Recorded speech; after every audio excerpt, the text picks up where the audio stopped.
रामायण अशोक वाटिका विध्वंस, अक्षय कुमार वध, मेघनाद का हनुमान को ब्रह्मास्त्र में बांधना।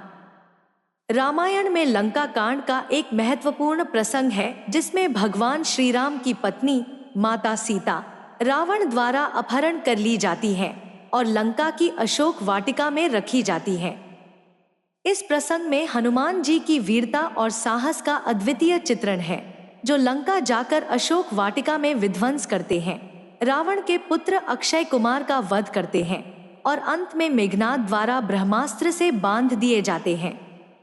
यह घटना भगवान राम और लंका के बीच होने वाले महायुद्ध का बीज बोती है। अशोक वाटिका में सीता माता और हनुमान की पहली मुलाकात। जब राम भक्त हनुमान लंका पहुंचे तो उन्होंने रावण की नगरी की रक्षा व्यवस्था और शक्ति का आकलन किया। वे अपनी चतुराई और अद्वितीय शक्तियों से अशोक वाटिका में प्रवेश करते हैं, जहां माता सीता रावण के बंदीगृह में निराश होकर बैठी हुई थी।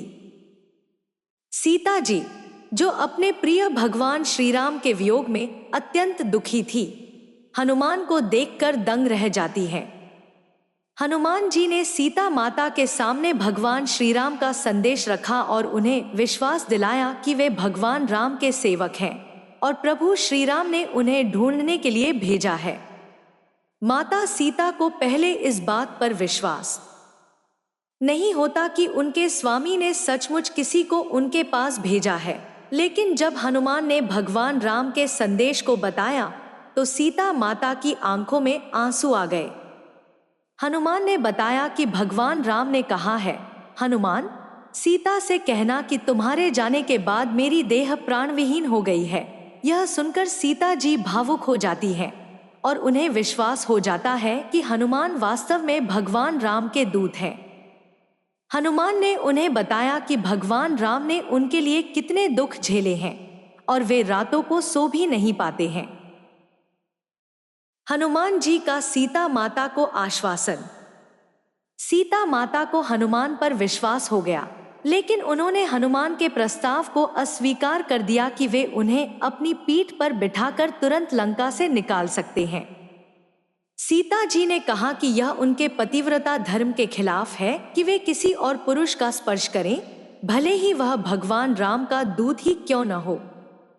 इसके साथ ही वे चाहती थी कि रावण को मारने का यश भगवान राम को मिले, ताकि उनका गौरव तीनों लोकों में फैले। सीता माता ने हनुमान से कहा कि वे भगवान राम से यह संदेश दे कि अब जल्द से जल्द आएं, क्योंकि उनका जीवन अत्यधिक कष्टमय हो गया है और देरी से वे उन्हें जीवित नहीं पाएंगे। अशोक वाटिका में विध्वंस।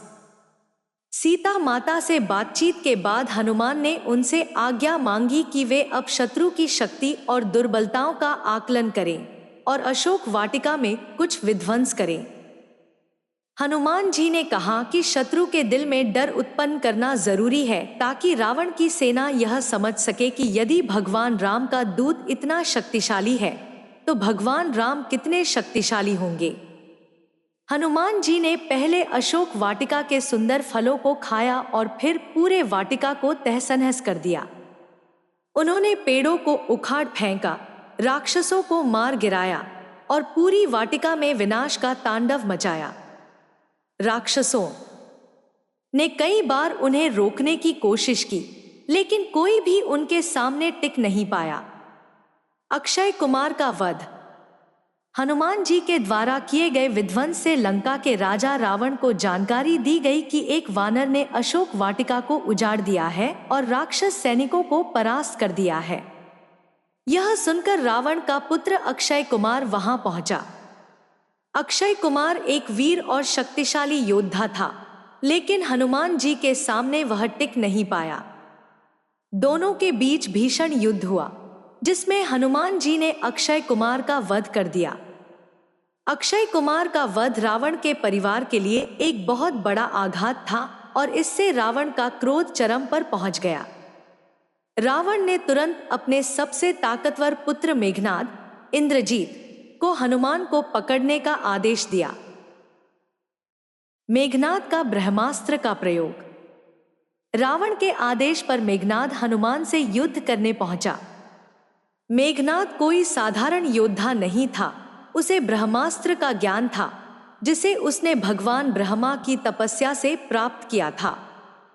मेघनाद ने हनुमान के अद्वितीय पराक्रम को देखकर सोचा कि साधारण हथियारों से इस अद्भुत वानर को नहीं हराया जा सकता, इसलिए उसने ब्रह्मास्त्र का प्रयोग किया। हनुमान जी ब्रह्मास्त्र के प्रभाव को जानते थे, लेकिन ब्रह्मा जी के सम्मान में उन्होंने खुद को उस ब्रह्मास्त्र से बंधने दिया।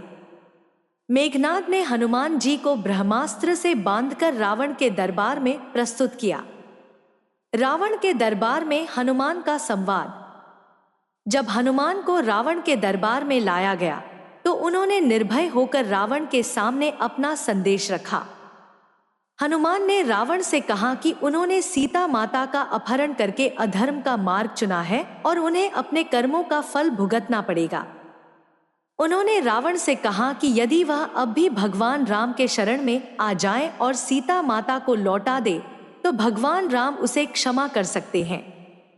रावण ने हनुमान की बातों को अनसुना कर दिया और उन्हें अपमानित करने का प्रयास किया, लेकिन हनुमान अडिग रहे और रावण को यह बताने में सफल रहे कि भगवान राम का दूत इतना शक्तिशाली है, तो भगवान राम कितने शक्तिशाली होंगे।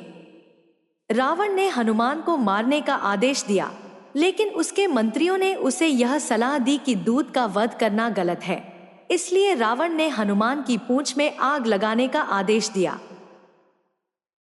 हनुमान की पूंछ में आग लगाना। रावण के आदेश पर हनुमान की पूंछ में कपड़ा लपेटा गया और उसमें आग लगा दी गई, लेकिन हनुमान ने इस अपमान का बदला लेने के लिए लंका को जलाने का निश्चय किया। अपनी पूंछ की आग से हनुमान ने पूरी लंका को जला दिया। लंका के महल, घर और राजभवन सब जलकर राख हो गए। हनुमान जी ने रावण की लंका को ध्वस्त कर दिया और जब लंका में आग फैल गई तो हनुमान जी वापस समुद्र पार कर भगवान राम के पास लौट आए। हनुमान जी की वीरता और साहस ने रावण और उसकी सेना में डर पैदा कर दिया। उन्होंने रावण को यह संदेश दिया कि भगवान राम का दूत ही इतना शक्तिशाली है, तो भगवान राम कितने शक्तिशाली होंगे। हनुमान जी के इस पराक्रम ने भगवान राम के प्रति रावण की सेना और राक्षसों के मन में भय उत्पन्न कर दिया।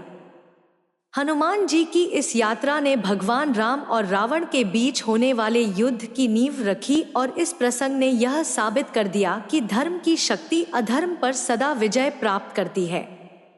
हनुमान जी की इस वीरता और कर्तव्य निष्ठा को देखकर हम सभी को यह शिक्षा मिलती है कि सत्य, धर्म और भगवान के प्रति अडिग आस्था हमें हर कठिनाई से पार पाने की शक्ति देती है।